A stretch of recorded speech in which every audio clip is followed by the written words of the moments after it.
Hello everyone, and welcome to one of the most exciting thrillers in chess history. Now, Garry Kasparov gave an interview for The New Yorker, I think it was about 2 weeks ago. The interview is about four of his most memorable moments over the chessboard. I will put a link to the entire interview in the description below so you can check it out, but I thought it had some video making potential, so I decided to make 4 videos about 4 of these different memorable moments. So this is memorable moment number 1, and it's his famous match against Anatoly Karpov. As you all know, Garry Kasparov won the World Chess Championship in 1985. He took it from Anatoly Karpov, and this is their 1987 rematch in Seville, and this is game 24. So this is the final game of the match, and as you can see in the quote above the board, Kasparov says, "Kaisa, the goddess of chess, had punished me for my conservative play, for betraying my nature." And this is him talking about the previous game, game 23, where Kasparov, as he explains it, made one of the greatest blunders of his life and suffered a case of complete chess blindness. So this is game 24, he has the white pieces, and if he wants to win this game, he has to do something because for the past 23 games the result is still in Karpov's favor. So definitely, requiring nerves of steel would be an understatement here. And as Kasparov also says, the last person who managed to win the last game of the championship to retain the title was actually Emanuel Lasker in 1910 when he was playing against Karl Schlechter, and Schlechter had a reasonable position, and then all of a sudden Schlechter just started playing aggressively, and in the end Lasker managed to defend and won that game. Why he started to play aggressively, that's people don't know, and some historians are even considering that maybe a draw wasn't enough for Schlechter to win the title. Maybe he had to actually had a positive score or something. But okay, let's get back to this game. So Kasparov in this game opens with c4, and as Kasparov says, to win this game I had to try something new. I had to try something not only that I would be comfortable with, but also something that I knew Karpov would be uncomfortable with. So Kasparov said, in this game I decided to play against Karpov like Karpov. So Kasparov opens with c4, the English opening. We have e6, the Agincourt defense, knight to f3, knight to f6, g3, we have d5, and now b3. Here you can see that Kasparov is ready to fianchetto both of his bishops. Bishop to e7 by Karpov, and here Kasparov could have seized some space in the center by actually pushing d4. Let's say bishop b2, c5 now, and after e3, knight to c6, that pawn is staying on d4. It's definitely a good position for black. But instead, as he knew that Kasparov prepared for this game, he played bishop to e7. Bishop to g2, we have castles, and now b6. Karpov wants to play bishop to b7 to oppose Kasparov's strong bishop on g2.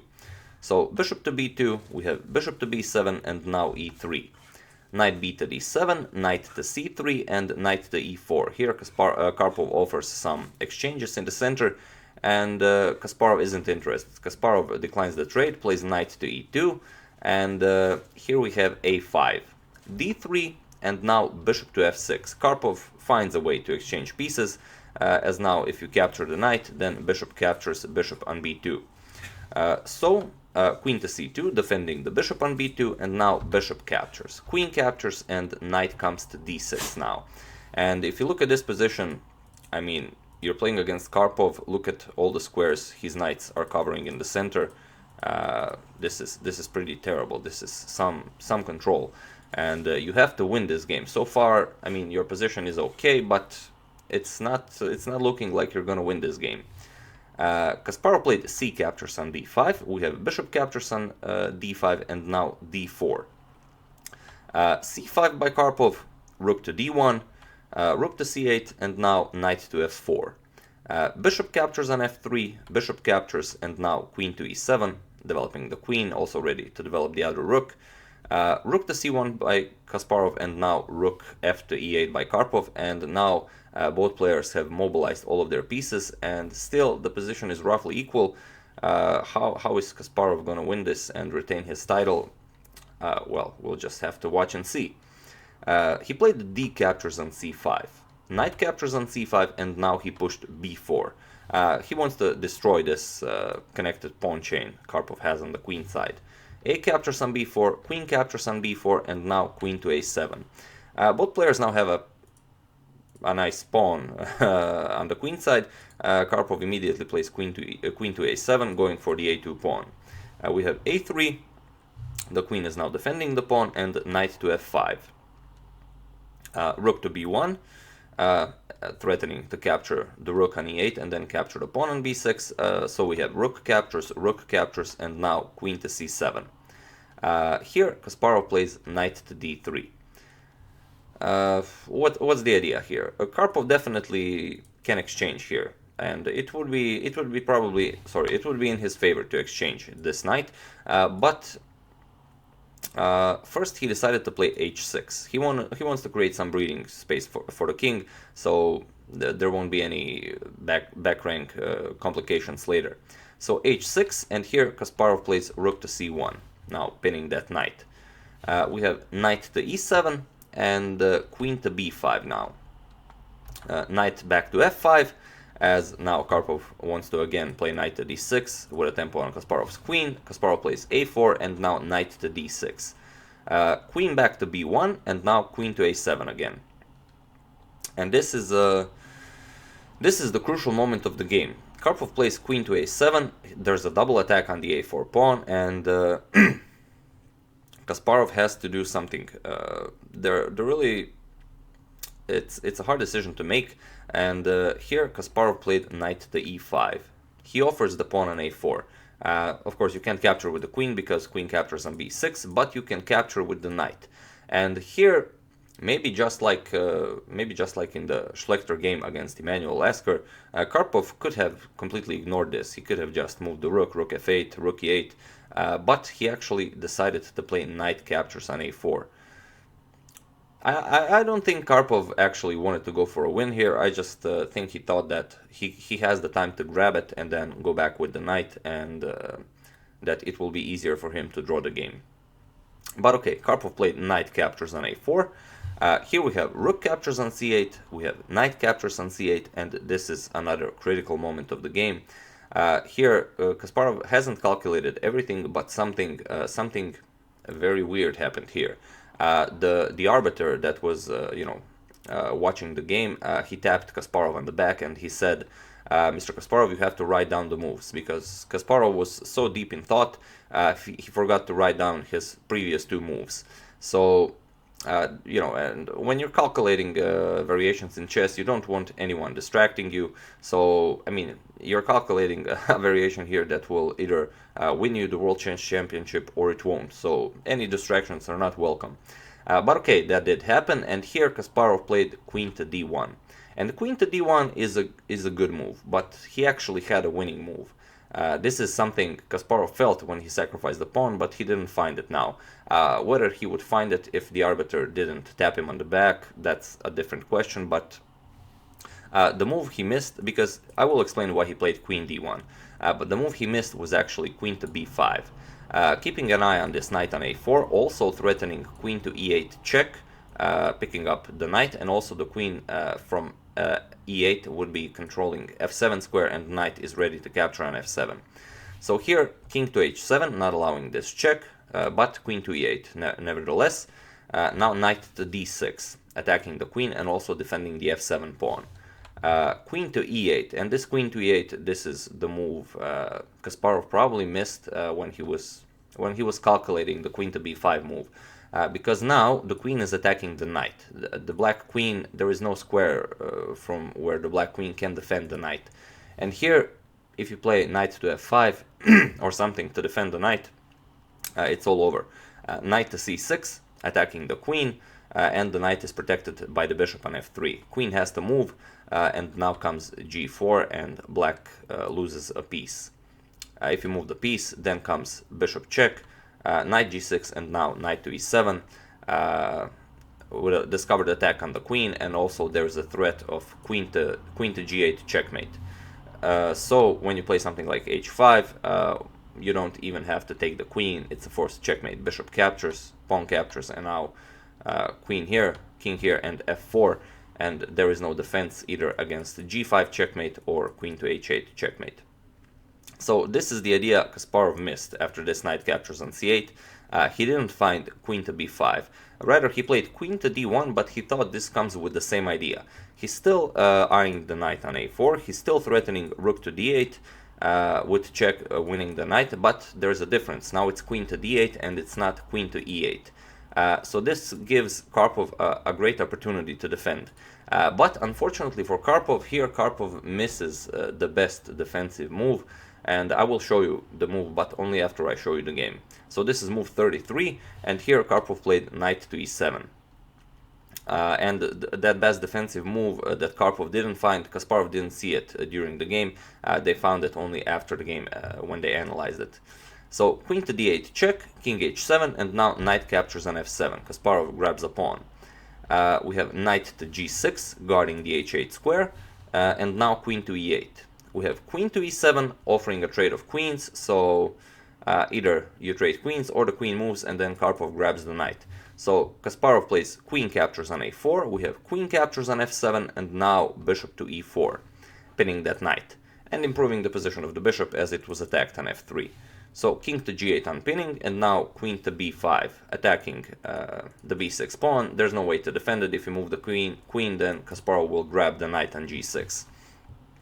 So knight to f8, and now comes queen captures on b6, and this is move 40. The game was adjourned in this position, so it will be continued tomorrow. And you know, those were the good old days when you could continue games. There were no engines to help you, and Kasparov spent the entire night trying to find any winning ideas here, but he just couldn't. So he does have a better position, and as Kasparov says, he can play this position forever because black doesn't have any chances. It's either he will win or it will be a draw.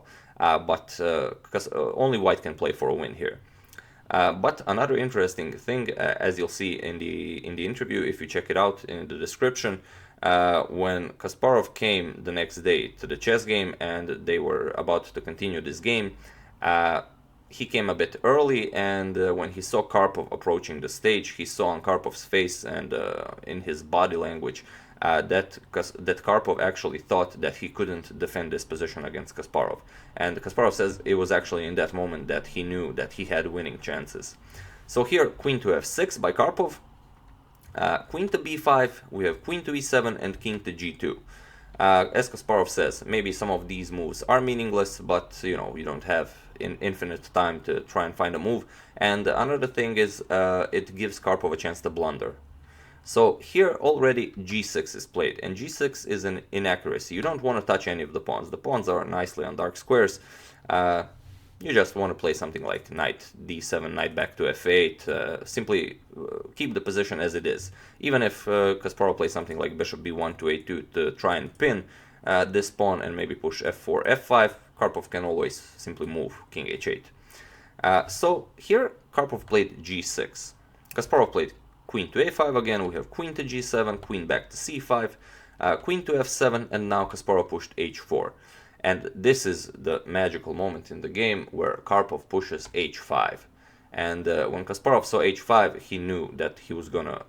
if he's not gonna win this game after h5, then he doesn't deserve to be world champion. Because now, as he says it, the pawn structure is fixed, and he can exchange queens, and this endgame bishop against knight being a pawn up is winning for white. So queen to a5, c6, we have queen to e7, bishop to d3 now, queen back to f7, queen to d6 now. Karpov doesn't really have anything to do here, he's just repeating moves, and he has to see if Kasparov will think of something. King to g7, we have e4 now, king to g8, bishop to c4, king to g7, queen e5 check, king moves, now queen back to d6, king back to g7, bishop to b5, king to g8, bishop to c6, queen to a7 now, and here queen to b4. Queen back to c7, queen to b7, now Kasparov offers a trade of queens, queen to d8, and now comes e5. We have queen to a5, bishop to e8, and this is that very nice moment. We have queen to c5, and now queen to f7 check. king to h8, and now bishop to a4. Queen to d5 check, king goes to h2, queen to c5, bishop to b3, we have queen to c8, bishop to d1 now, queen to c5, and king to g2. And Kasparov says that after he played queen to g2, that he felt that he was gonna win this game like in another 10 moves, because the plan is relatively clear.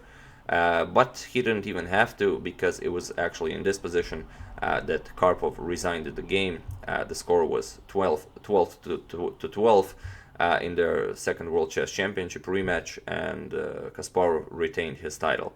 Why did Karpov resign here? Because now, let's say queen d5 check, now you play bishop f3. Queen moves, now you have bishop to e4, going for the g6 pawn.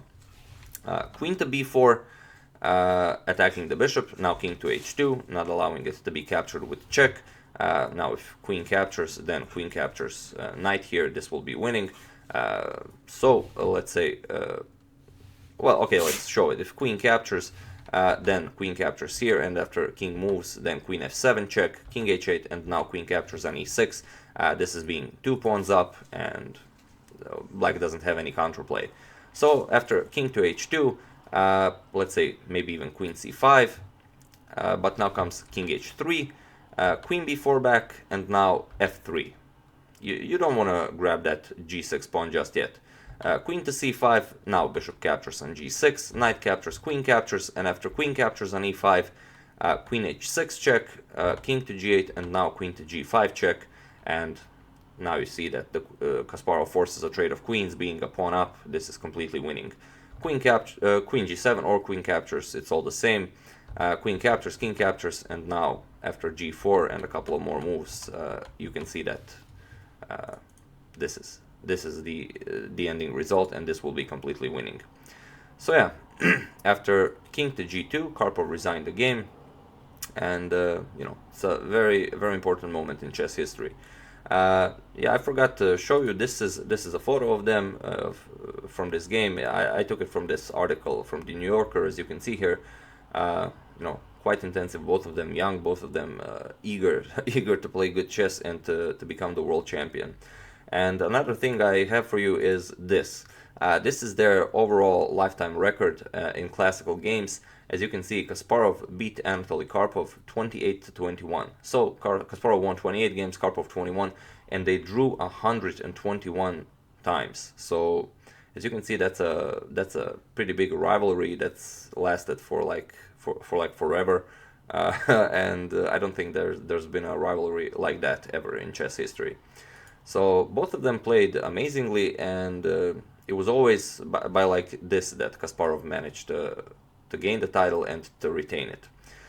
So yeah, that's it. That's the first Kasparov memorable moment from the video. I do hope you enjoyed it. I would like to thank Adam Levar and Joseph Weinstein for a contribution to my channel. Thank you a lot. I really appreciate it.